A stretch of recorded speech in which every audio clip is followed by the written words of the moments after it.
Kia ora. So moving on a little bit on this notion of where laws come from, the origin and sources of laws. I've mentioned before that one aspect of the law, in a sense, what is at first glance the most straightforward aspect of it, is that Parliament makes the rules and the courts interpret and apply the rules, apply the law. Now, I talked before about this notion of parliamentary sovereignty.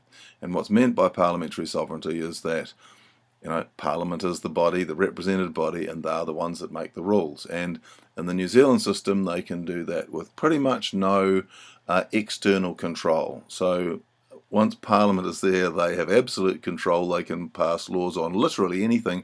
And the only checks or balances that are there against them are the fact that they will only be in power for another few years, and at the end of that few years, the new Parliament can undo anything that they've done before and can do stuff all over again.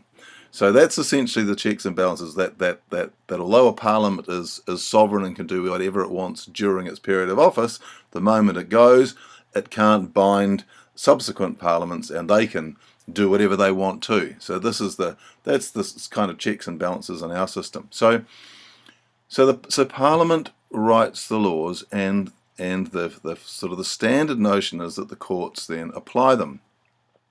But actually, in practice, it isn't quite that straightforward. So what Parliament does is it produces laws in the form of statutes. And there's a process for going through this, where they in the initial stages, it's in the form of a bill where it's been drafted, looking like a statute, and then it goes through the various debates and discussions and so on, then comes back ultimately at the end of this process and comes out as an act of Parliament and becomes law, becomes a statute. And then the courts are to apply those laws.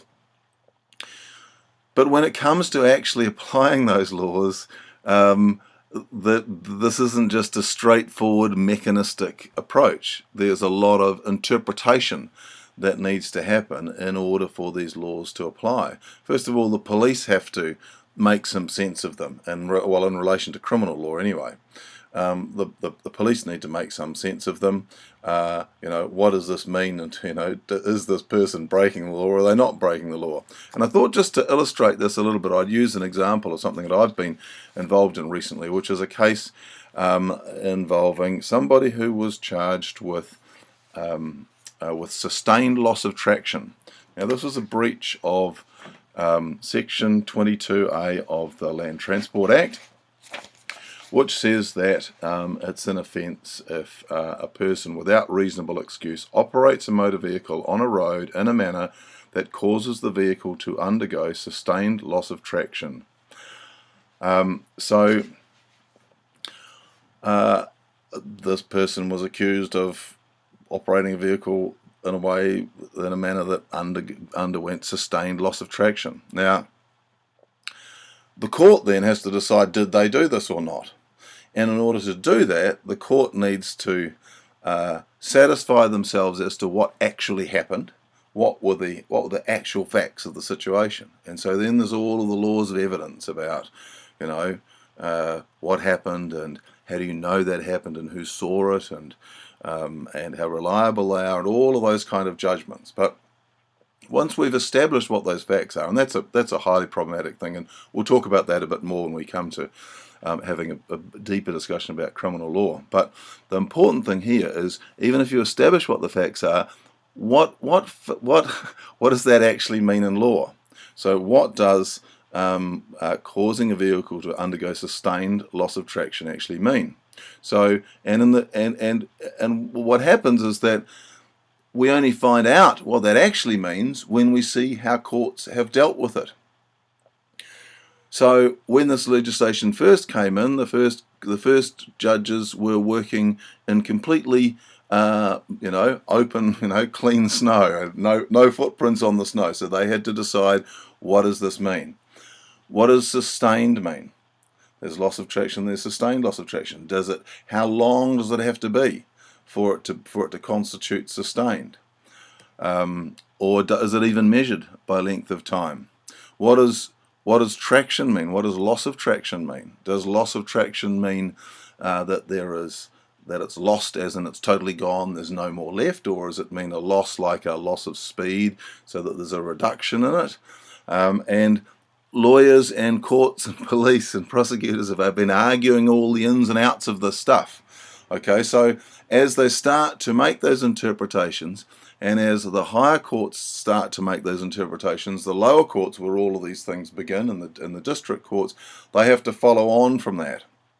So, when I went to the district court with this thing, for example, the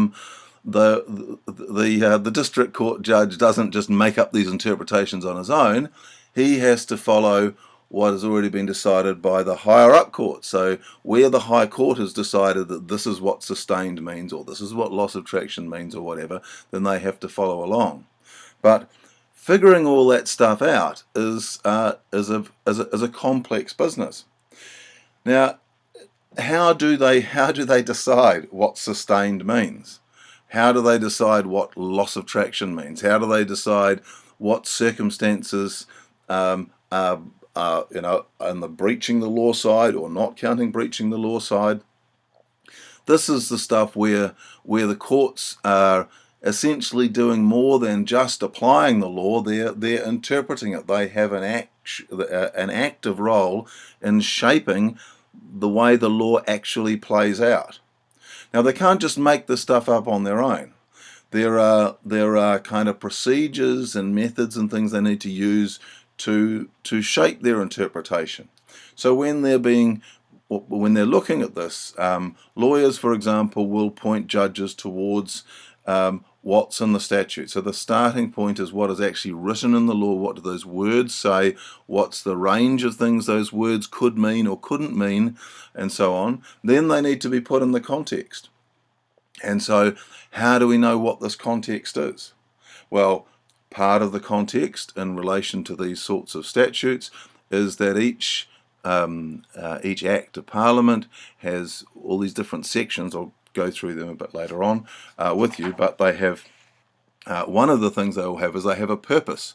So at the beginning of it, either the amendment, something's amending the Act, or the original Act, this sets out what the point of the legislation is, what the legislation is trying to do. Now, this particular thing came in the context of dealing with the boy racer problem.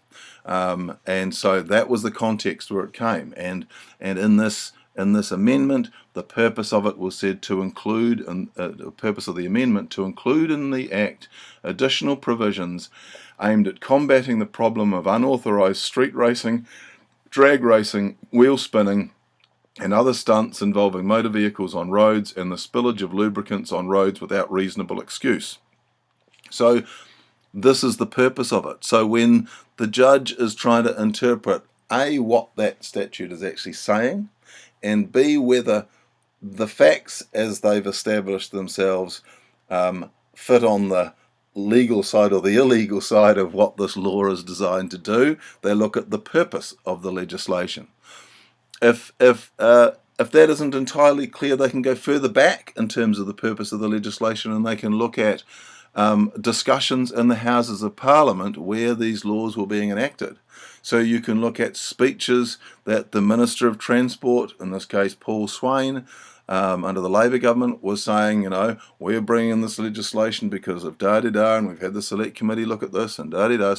So those sorts of speeches also have an influence. Now, they don't bind the judge. The judges, in a sense, can interpret that as they, with their wisdom of the knowledge of the law and what their interpretation of what Parliament intends. But that's how it all kind of fits out. So it isn't just a mechanistic, here's the Parliament makes the laws and then here they are, and it's always straightforward. There's a significant bit of judicial engagement in this whole process. Now, some people say that the courts have kind of helped themselves to too much involvement in this process, and when they have kind of overstep the mark, or the way people interpret it as overstepping the mark, they use this term where they say judicial activism. And this is where people are kind of accusing the courts of kind of making the law up, or having too much influence over what the law actually is, rather than just sticking to their job of interpreting it and applying it as Parliament would want. Of course, the checks and balances against the legal system, not just their hierarchical system, and the fact that, you know, appeals can go higher and higher until, you know, ultimately in New Zealand it's the Supreme Court. But also that the judiciary can, in a sense, be appealed completely by Parliament. Because if it turns out that the courts ultimately come to the conclusion that this piece of legislation, that this is what it means and this is the way they're going to apply it, and Parliament doesn't like that interpretation, then Parliament can simply go back and change the statute, change what's written in the law, in order to get the outcome that they want, in order to kind of close off the room, the interpretation that the judiciary has come up with, and impose the one that they want. So that's kind of a bit of an introduction to how this whole business of the courts and Parliament operate in terms of where law comes from and how law is actually applied in practice.